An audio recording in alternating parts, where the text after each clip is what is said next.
I want to yield whatever time he may consume to my colleague from New York, Mondaire Jones.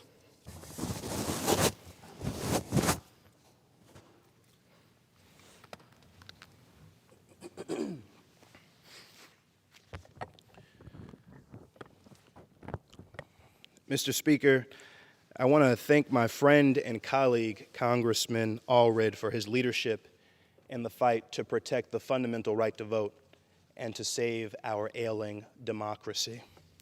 It has been an honor working with him, with Congresswoman Terry Sewell, and with Congressman John Sarbanes over the past year on both the John R. Lewis Voting Rights Advancement Act and the Freedom to Vote Act. As you just heard, we are living through the worst assault on the right to vote since the Jim Crow era.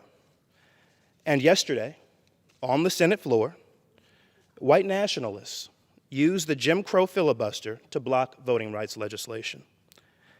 But they did not win the contest for the soul of our nation.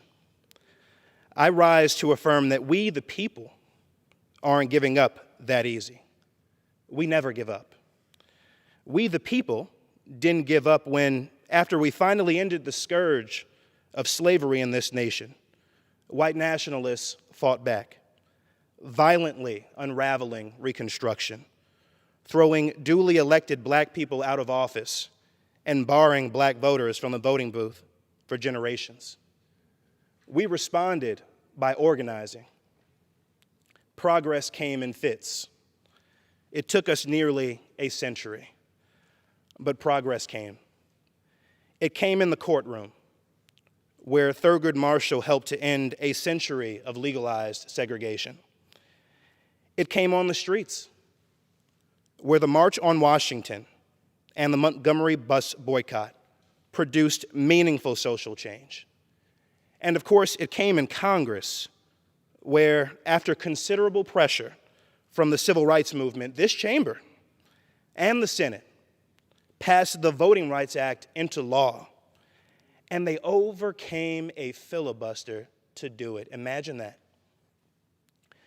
Mr. Speaker, like you, I was hoping against all hope that today's story would end the same way, with a majority of senators doing the right thing.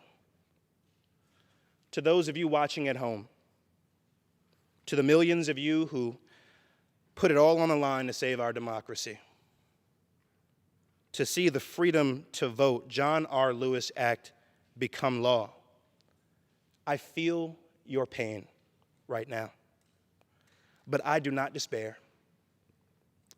As Sherilyn Ifill, the Director Counsel of the NAACP's Legal Defense Fund, said recently, no story in the history of our quest for racial justice has ever ended with the words, "and then they gave up." Our story, the story of building a true multiracial democracy in the 21st century, is no exception. The fact is, progress is not always linear. It is messy. There are false starts. There are setbacks, like what happened last night. But the weight of history and the force of reason are on our side. I grew up in the Baptist church. To quote from the book of Jeremiah, like a fire shut up in my bones, I know that goodness will prevail. As the elders used to say, trouble don't last always. Weeping may endureth for a night, but joy cometh in the morning. Look at how far we have come already. Just a few years ago, democracy reform was a pipe dream, embraced only by the most committed activists. But thanks to an overwhelming groundswell of energy, of movement building, of organizing, the Freedom to Vote John R. Lewis Act passed the House, and it came just 2 votes short of passing the Senate. We are not going anywhere. We are more energized than ever to see this through. We must pick up Senate seats this fall to make the filibuster and impossibility. This is the fight of our lives, for our climate, for health care, our jobs, our dignity under the law, our future. We have no choice but to keep going. I am reminded of the words of Dr. King in his 1966 speech in Kingtree, South Carolina. Let us march on ballot boxes, for this is the way we're going to straighten up the nation. Let us march on ballot boxes until somehow we will be able to develop that day when men will have food and material necessities for their bodies, freedom and dignity for their spirits, and education and culture for their minds. Let us march on ballot boxes so that men and women will no longer walk the streets in search of jobs that do not exist. Let us march on ballot boxes until empty stomachs are filled. Let us march on ballot boxes until the idle industries of Appalachia are revitalized. Let us march on ballot boxes until brotherhood is more than a meaningless word at the end of a prayer, but rather the first order of business of every legislature's slate or agenda. Let us march on ballot boxes.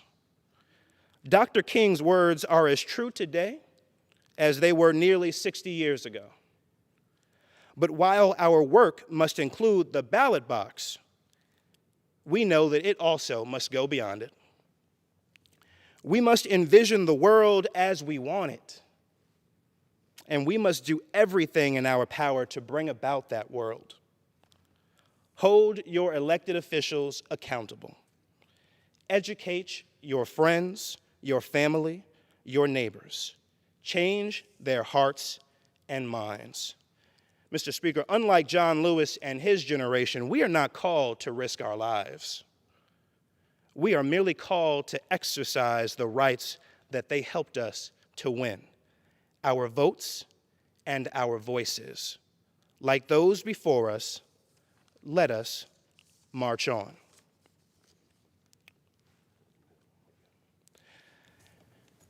Mr. Speaker, as we grieve the demise of democracy legislation in the Senate last night, I rise in grief and in gratitude to honor my beloved teacher, the legendary Lani Guinier, who passed away earlier this month.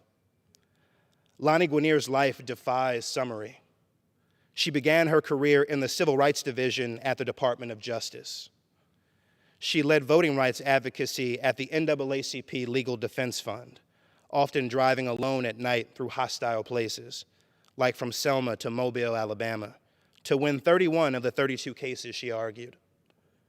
Due to her intellect and her sterling record of accomplishment, she was nominated to lead the Civil Rights Division at the Department of Justice. She would go on to become the first woman of color tenured at Harvard Law School. But like many great civil rights leaders, Lani Guinier did not define herself by the power she held or the acclaim she received. She defined herself by the power she unleashed within her clients, her students, and the American people. Lani Guinier found her voice by helping others find theirs. I am blessed that she helped me find my voice. So the day after the Senate tried to silence the voices of the American people, it feels fitting to honor her by speaking from the floor of the People's House. I first met Professor Guinier when I was in college. I was taking a writing course, and with her characteristic generosity, she agreed to let me interview her. At the time, I wanted to be a civil rights lawyer, like my friend, Colin Allred. That warm evening, the sun still glowing in the sky, she illuminated a different path forward for me. She revealed to me that civil rights advocacy was about so much more than litigation, as important as that is.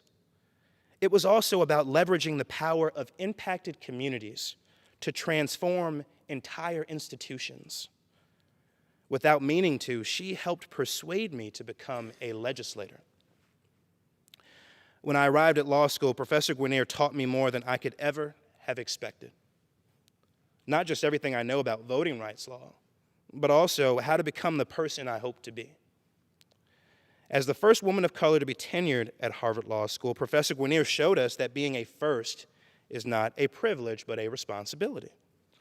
A lesson that is not lost on me as one of the first openly gay black members of Congress. Her scholarship sought to show that every voice belonged in our constitutional conversation. Not just John Marshall, but Thurgood Marshall. Not just lawyers like Constance Baker Motley, but activists like Fannie Lou Hamer.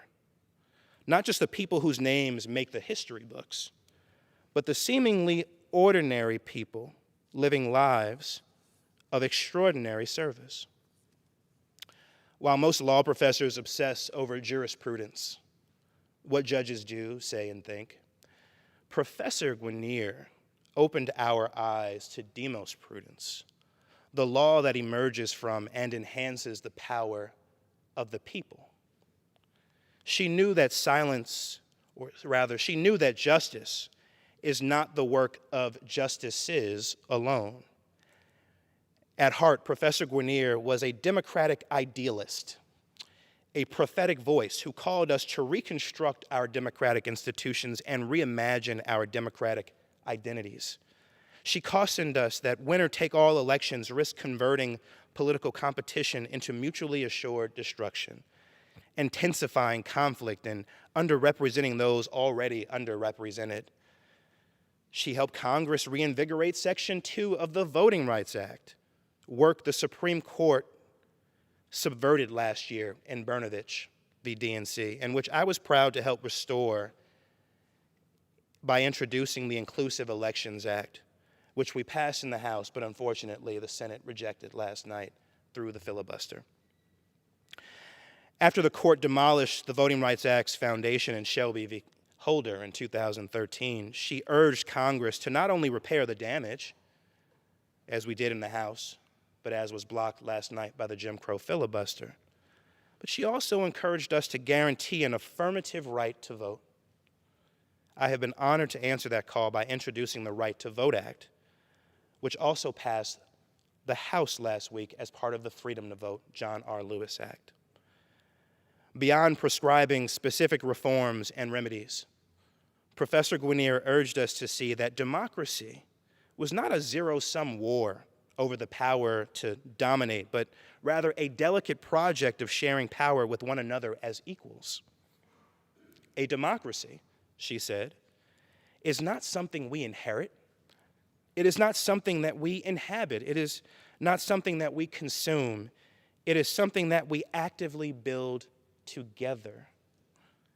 Just as the Senate refused to heed the will of the people last night, the powerful did not always heed Professor Guinier. But she knew the power of dissent. Whether dissenters speak from the bench, from the lectern, like this one, or from the streets, what seems like their weakness is really their strength. The powerful coerce us to do their bidding, but dissenters call us forward to freely do what is right. I am heartbroken by Professor Guinier's passing. I miss her.